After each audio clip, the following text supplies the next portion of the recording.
Before we begin this journey together into the heart of a truly special time, I want to extend a warm and sincere invitation to you. If the words you find here resonate with your soul, if they offer a glimmer of understanding or a moment of peace, I humbly ask you to subscribe to our channel. By doing so, you join a growing community of hearts, seeking connection and deeper meaning. Your presence here is a gift, and we would be honored to continue sharing these moments of reflection with you. It is through this connection that we can support one another on our individual paths, building bridges of knowledge and empathy in a world that so desperately needs them. Furthermore, if you find this exploration of Ramadan to be beneficial, please consider sharing it with others. Perhaps there is someone in your life, a friend, a family member, a colleague, who has questions or is simply curious. Sharing this is not just about spreading information. It is an act of opening a door for someone else, an act of generosity that allows understanding to blossom.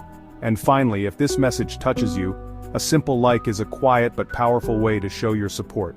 It helps these reflections reach more people, creating ripples of awareness and connection that can travel farther than we might ever imagine. Thank you for being here. Your engagement is more than just a click. It is a form of participation in a shared dialogue. It tells us that these topics matter, that the search for spiritual insight and human connection is a universal one. Every subscription, every share, every like is a small beacon of light. Let us embark on this path together, with mutual respect and a genuine desire to understand. So what exactly is Ramadan?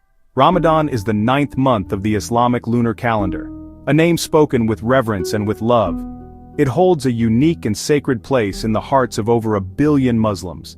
Not just a date on a calendar, a season for the soul, a spiritual retreat once a year. Imagine the year as a long, dusty road. Ramadan is a shaded oasis on that road, inviting us to stop to rest, to drink cool water, and to replenish our spirits. It's considered the most blessed month for a key reason. It is believed the first verses of the Quran were revealed then to the Prophet Muhammad, peace be upon him. That marked the start of a divine message. Ramadan is a celebration of that guidance, a time to honor God's mercy, a map for life, a light to navigate darkness. Think of Ramadan as a special guest for 30 days, for a cherished guest you prepare. Clean your home, prepare your best food, clear your schedule. This is how Muslims welcome Ramadan, an honored guest from God.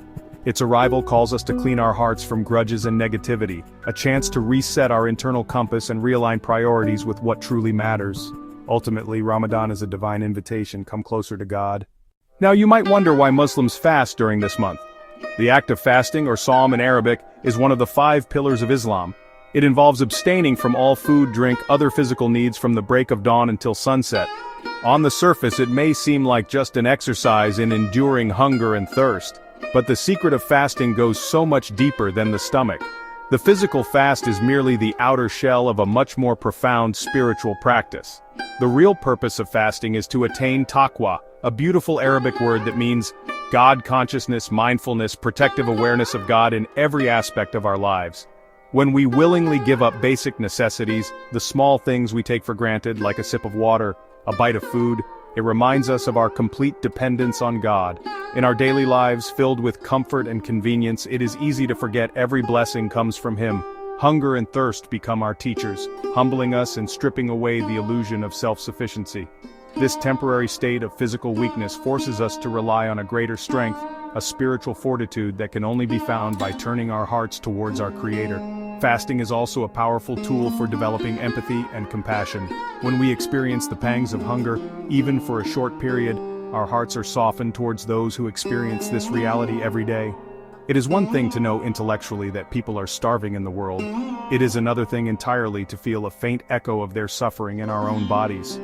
This experience awakens a sense of responsibility and a desire to give. It moves us from passive sympathy to active compassion, encouraging us to share our blessings and work towards alleviating the suffering of others. Moreover, the fast is a deep purification for the soul. By denying the body's immediate desires, we learn to control our impulses and strengthen our willpower. This self-discipline extends beyond just food and drink. We are also meant to fast with our tongues from gossip and harsh words, with our eyes from looking at what is forbidden, and with our hearts from harboring envy and anger. It teaches us to be masters of our own souls, rather than slaves to our desires. It is a spiritual detox that cleanses us from the inside out, leaving us lighter, purer, and closer to our true, God-given nature. Ramadan lasts for one full lunar cycle, 29 or 30 days. The beginning and end of the month are determined by the sighting of the new crescent moon, a tradition that connects the community to the natural rhythms of the cosmos. The daily rhythm of Ramadan is structured around the fast.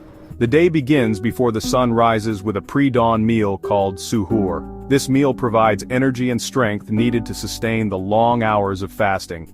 It is a blessed time, a quiet moment of nourishment and intention. Families often wake up together in the stillness of the early morning. Once the first light of dawn appears, the fast commences. From that moment until sunset, Muslims abstain from all food, abstain from drink, including water. This is a time of heightened awareness and mindfulness. People go to work, attend school and manage their responsibilities, but they do so with a different internal state. The absence of physical consumption creates space for prayer, for remembrance of God, and for reflection. The day is not meant to be spent in idleness or sleep, but rather in active worship and good conduct. It is a test of patience, endurance, and unwavering faith. As the sun begins to set, a sense of gentle anticipation fills the air. This is the time for iftar, the meal that breaks the fast. Traditionally, the fast is broken with dates and a sip of water, following the practice of the Prophet Muhammad, peace be upon him. This simple act is filled with profound gratitude. That first sip of water after a long day is a powerful reminder of God's mercy and sustenance. Iftar is often a communal affair, families, friends, neighbors gathering to share food and celebrate. The joy and relief shared during iftar strengthen the bonds of community and kinship. The nights of Ramadan are just as important as the days. After iftar and the evening prayer, many gather at the mosque for Taraweeh. During Taraweeh, long portions of the Quran are recited, often with the goal of completing the entire book by the end of the month. The last 10 nights are especially sacred, containing the night of power, described as being better than 1,000 months. Ramadan is a month rich with beautiful traditions that vary across cultures but share a common spirit of togetherness and generosity. Food in particular plays a central role in bringing people together. While the days are for fasting, the nights are for feasting and sharing. From hearty soups, savory pastries, sweet fruit compotes, flavorful rice dishes. These meals are not just about feeding the body, they are about expressing love, hospitality, and gratitude. The act of cooking for others and sharing a meal becomes a form of worship in itself.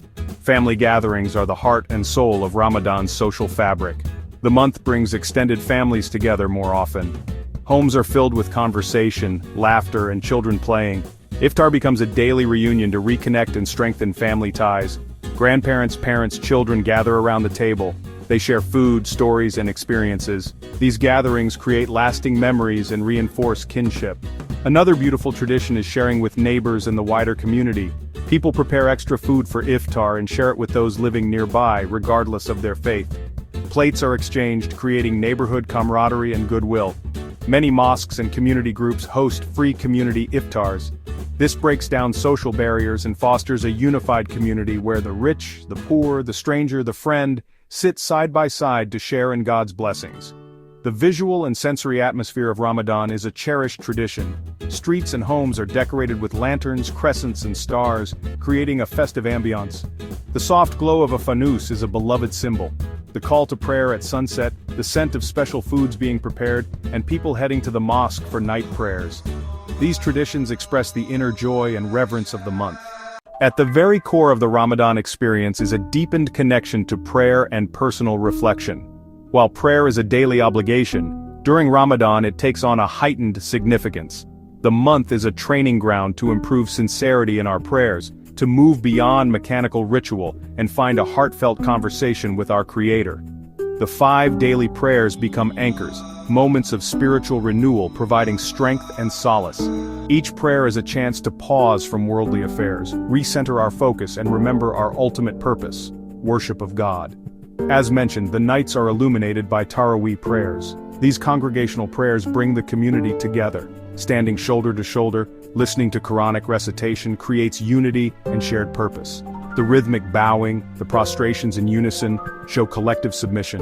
For many, Taraweeh is the spiritual highlight, a time to immerse in the divine word and feel tranquility, washing away the day's stresses.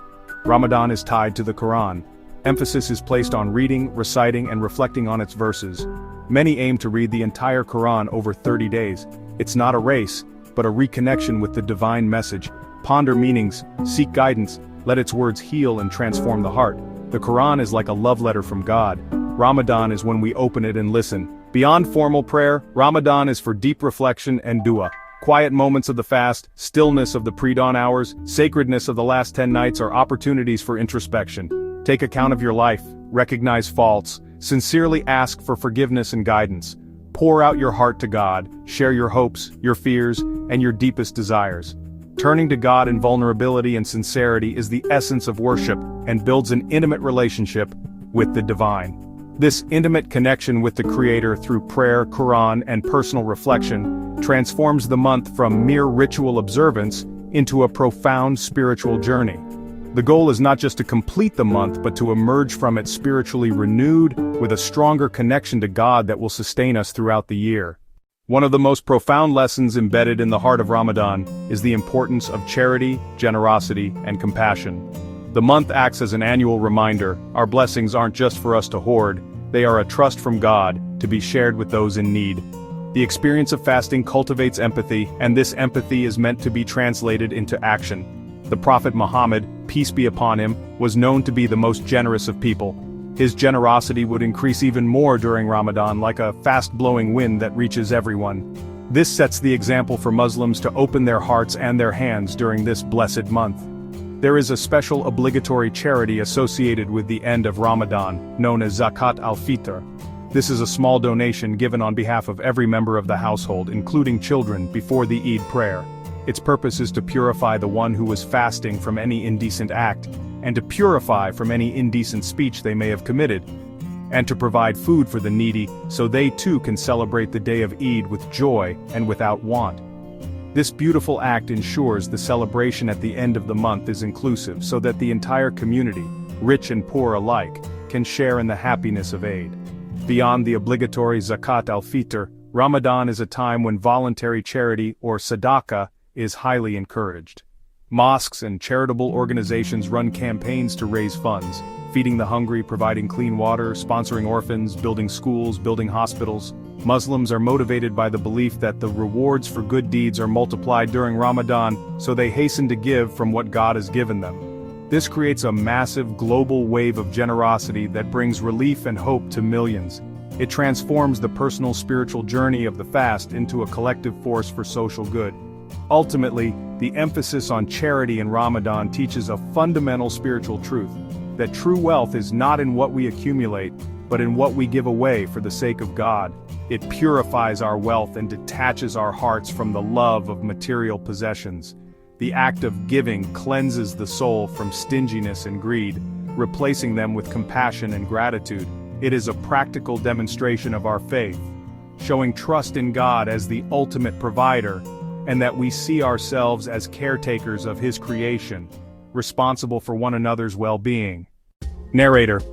After the 29 or 30 days of fasting, reflection, and devotion, Ramadan culminates in a joyous celebration known as Eid al-Fitr, which translates to the festival of breaking the fast. Narrator. This is one of the two major holidays in Islam, and it marks the successful completion of the spiritual journey. Narrator. It is a day of immense gratitude to God. It is not a celebration of the end of fasting itself, but a celebration of spiritual growth, forgiveness, and closeness to God. Narrator. The day of Eid begins early in the morning with a special congregational prayer called the Eid prayer, which is held in large open spaces or mosques. Narrator. Before heading to the prayer, Muslims perform a ritual bath, wear their best new clothes, narrator, and eat something sweet, often dates, to signify that the period of fasting is now over. Narrator. On the way to the prayer, it is a tradition to recite takbirat, praises of God's greatness, aloud, proclaiming His glory and majesty. Narrator. The prayer itself is a beautiful gathering of the entire community, young, old, men and women all standing together to express their thanks to God. Narrator. After the prayer, the celebrations truly begin. Narrator. It is a day for visiting family and friends, for strengthening bonds of kinship, and for sharing happiness with one another. Narrator. Homes are filled with guests and tables are laden with special sweets, pastries, and festive dishes. Narrator. Children often receive gifts, money known as Eid, and new clothes, and their excitement adds to the joyful spirit of the day. Narrator. Eid is a time to forgive any past grievances and to embrace one another with love and brotherhood. It is a day of reconciliation and unity, narrator, where the community comes together to celebrate as one large family, embodying the spirit of togetherness that was nurtured throughout Ramadan. Narrator, it is also a day to remember the less fortunate. The Zakat al-Fitr given before the Eid prayer ensures that those in need have the means to celebrate as well. Narrator, Eid al-Fitr is, therefore, a perfect balance of spiritual gratitude and communal joy. It serves as a reminder that our worship and our celebrations should always be infused with gratitude to God and compassion for His creation, leaving a lasting feeling of peace and happiness. As the festive lights of Eid dim, the special guest of Ramadan departs for another year, the true challenge begins. The goal of Ramadan was never just to be pious for 30 days. The real purpose of this intense spiritual training is to carry its lessons and its light with us throughout the entire year. Ramadan is a school, Eid is our graduation day. But graduation is not an end. It is the commencement of a new chapter where we are expected to apply what we have learned. Heightened God consciousness, self-discipline, patience, compassion, not temporary states that fade away with the sighting of the new moon. The discipline over our desires that we practice during the fast is meant to give us the strength to resist temptation and sin in the months to come. The connection we built with the Quran should inspire us to keep it as a constant companion and a source of guidance in our daily lives, not just a book to be read once a year. The habit of night prayers, even if it's just a few short units, should be maintained to keep that special, intimate conversation with God alive. Ramadan charges our spiritual batteries, and the key is to conserve that energy and use it to power our journey until the next Ramadan arrives to offer another recharge. Similarly, the spirit of generosity and empathy for the poor should not be confined to 1 month. The hunger we felt should serve as a permanent reminder of our duty towards those who are less fortunate. The unity and community bonds that were strengthened during communal iftars and prayers should be nurtured and maintained. We should continue to check on our neighbors, visit our relatives, support our community, building on the foundation of love and togetherness that Ramadan establishes. The ultimate sign of a successful Ramadan is a positive and lasting change in a person's life. It is when the good habits formed during the month continue long after it is over. It plants seeds of goodness in our hearts, and our job is to water those seeds every day so they can grow into a beautiful garden that beautifies our own lives and provides shade for others. So, as we reflect on this incredible month, I leave you with a question to ponder. What is one lesson or practice from Ramadan that you believe is most important to carry with you throughout the rest of the year, and why?